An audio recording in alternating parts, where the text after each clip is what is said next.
Hello and welcome to Genito-Urinary System, Part 5. Let's get started and see if we can get this in 15 minutes. So let's do an assessment.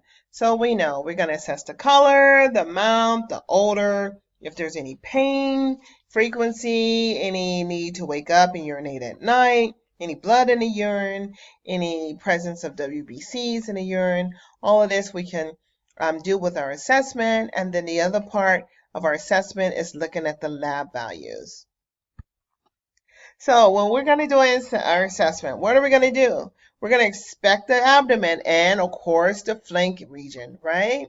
So we're going to check our patient out, check those areas, asking if they have any problems.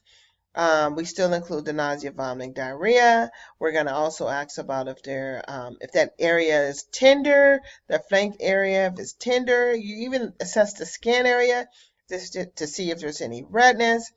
You do your kidney palpation. It's normally done by your doctors or advanced practice nurse. Not really. That's why in fundamentals I was telling you guys we really don't do that. But your advanced practice nurse does and your physician does. So basically what it does is when they palpate the kidney area, they're looking for masses. If a tumor or aneurysm is suspected, palpation may harm the patient. So that's why you need someone who's more advanced in that area. So basically you're looking for a distension around the bladder area too when you're assessing the patient. That can confirm the amount of urine in the bladder by, we now have our bladder scanners. So now instead of putting a Foley in someone right away to see how much urine is in the bladder scanner can do that, okay? And then we also inspect the urethra for any discharges or anything that's abnormal. So some of our testing that we do and the things we should do as nurses, if a patient is going for a pilogram, we're going to reinforce, please, nothing by mouth after midnight. Do you have any allergies to any of the contrast media? We're going to start an IV on the patient or let the patient know that we will be starting an IV on you. And that IV fluid is just basically to help get rid of that dye, that IV dye for the pilogram. So when they're looking at the kidneys, to get that dye out the system, kind of like how we encourage people with that barium minimum, how to drink lots and lots of fluids. Same thing. The IV is replacing that by giving them fluids to flush that dye out the system. So a series of x-rays is going to be taken after the dye is injected, so you can tell them all those things for education at the bedside. So after that test is done, that test being your intravenous pilogram, we're going to monitor for altered renal function. So how do we do that? Our lab values. You guys got to remember your normals.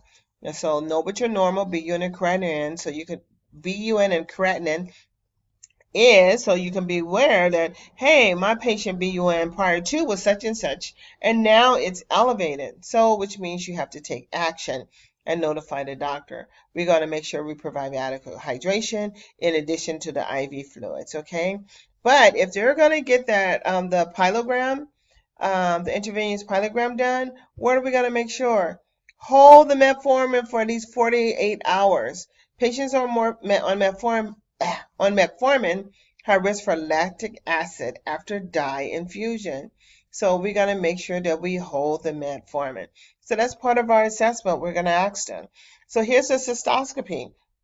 So people are always asking, what is a cystoscopy? So they go through the urethra and they're looking at the bladder. They're looking at the bladder, and it's basically used to investigate causes of signs and symptoms of maybe the patient's having a lot of bleeding, incontinence, overactive bladder, things as such. So some of our testing and our lab results for our kidney function test, I want to refer back to you because I can't read everything off to you, but I want to refer you back to chapter 35, chart 65-2. Here is chart 65-2. Take a look at these tests. Now let's look at some disorders of that system. So we have urinary incontinence. That's involuntary loss of urine. it can be severe enough to cause social or hygienic problems. And I'm sure anyone would want that to happen to them, especially being in public eye. So there's different things that people can do to assist them until they get complete help, or if the complete help is not there. You have some patients who have stress incontinence. You know, sometimes when people are laughing and sneezing, even lifting heavy things, they'll have stress incontinence. That's when they do that, and then the stress is put on the bladder. You see how this little picture is here, and then urine comes out. Stress incontinence. Okay. So let's keep moving on. What about that urge? So frequent sudden urge to urinate along with little control of the bladder. So you feel like you have to go. Oh my gosh, I gotta go, I gotta go. So you run and try and go, and then you need to do this, urinate more than 7 times daily or twice nightly. So that will be considered an urge, okay? So sometimes when we're stressed out, we get that urge to urinate, okay? So sleeping, drinking, or listening to running water may cause an urge. Like all of a sudden you didn't have to go, and all of a sudden you're just like, oh my gosh, I have to go. So just remember, sometimes overactive bladders, okay, or spasmodic bladders, it can happen too also. What about just incontinence? Incontinence. So let's see here. I'm not sure if I can move that picture up for you.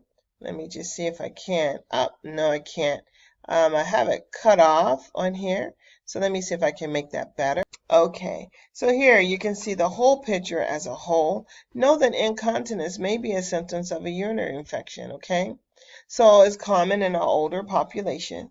It's seen with stroke patients, patients with tumors, or cancer to the uterus, even bladder or the prostate. So just remember, it could also be a symptom of a urinary tract infection. What about overflow?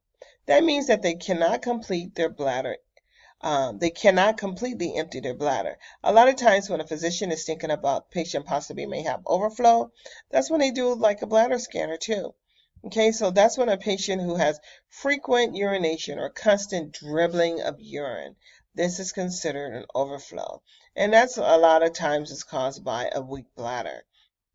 So overflow incontinence. So you see how the bladder is just overflown. It's just really full, past its limits really. And you're stretching that bladder wall. So the more that bladder wall is going to stretch, the more problems the patient probably will incur.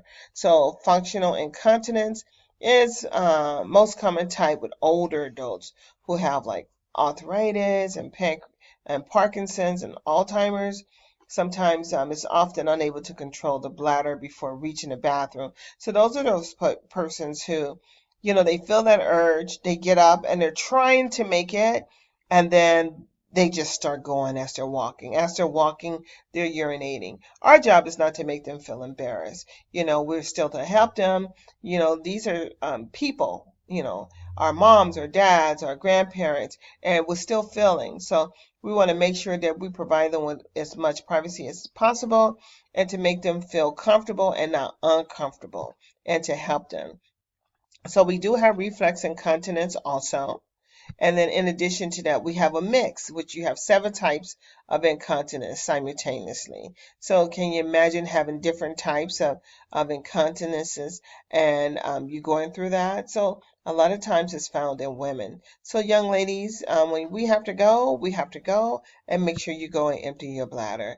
Now we do something called bladder training.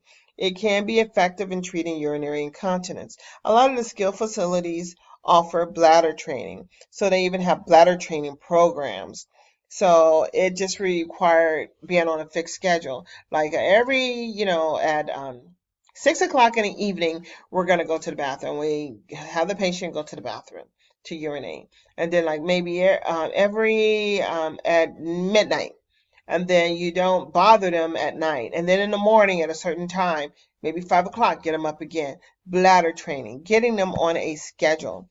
Cystitis. So this is something that can be painful also is inflammation of the bladder. It causes inflammation or infection. So it can also be caused by with or without infection. So like drugs, chemicals, radiation, feminine hygiene sprays, spermicidal jellies, all these things can cause cystitis. But the most common cause is our little booger bear here, which is the UTI, urinary tract infection. I wanted to go backwards and have you guys refer to your book on 66-2. These are a list of some surgical procedures for stress incontinence. Here's another picture. This is chart 66-3, patient and family education, preparing for self-management. And if you look at the very bottom, you'll see some other things. Before we move on, I was looking in your book and I saw some information on best practice for patient safety and quality, the QSIN, on bladder training and habit training to reduce urinary incontinence. I couldn't get it all on one picture, so I'm just going to slowly let the slide go up. And hopefully I don't mess things up by moving things around. And here we go. And that was it. I guess I can include these last two paragraphs there. There we go. So this slide is mainly about education and how we can educate our patients. I think I talked on this slide, but I wasn't sure if I hit the record button, so I apologize if it's a repeat. But this is the education that we're going to be giving to our patients, educations on what to do to help prevent. And then here's some more. I was saying also about the most common cause of UTI is the E. coli. Here's non-infectious cystitis. Some patients who get radiation therapy end up having a cystitis. Cystitis is not life-threatening, but it can lead to it if it goes untreated and it becomes septic. Patient can go in, it becomes either severe sepsis, or if it still prolongs, it can go into septic shock. Here are some of our assessments, and let me see if I can find chapter 66, chart 66-9. And here's chart 66-9. I'm just going to scroll up. You guys can always pause, okay? So that's chart 66-9. Oops, went a little too high, so I do apologize. Let me go backwards and leave it right here on the screen for chart 66-9, and it's basically urinary tract infection. Here are some interventions that I like for you to look at, and especially chart 66-10, which I will show you, and look at the fluid intake. We want to encourage to drink enough fluids to maintain diluted urine, unless contraindicated, like if they're on fluid restrictions or anything as such. Here is the chart. Take your time and look through the chart. These are common examples of drug therapy, and I will slide the screen up so you can see all the drug therapies. And don't forget about our drug alert. Very important. Here is some information on urethritis. I'd like for you guys to read through this slide. Remember about the burning and difficulty in urination. Okay? And that's for men. And for women, most common in postmenopausal women caused by tissue changes related to that low estrogen level.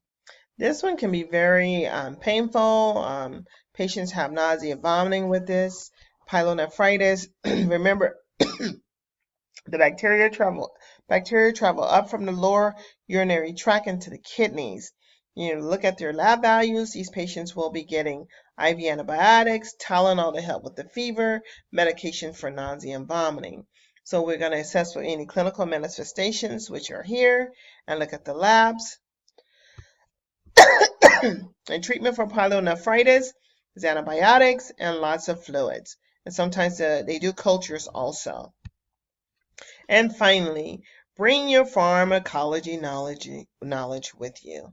Thank you for listening, and I will review this in class again, but thank you so much for listening, and this is the end of our Module 8 lecture.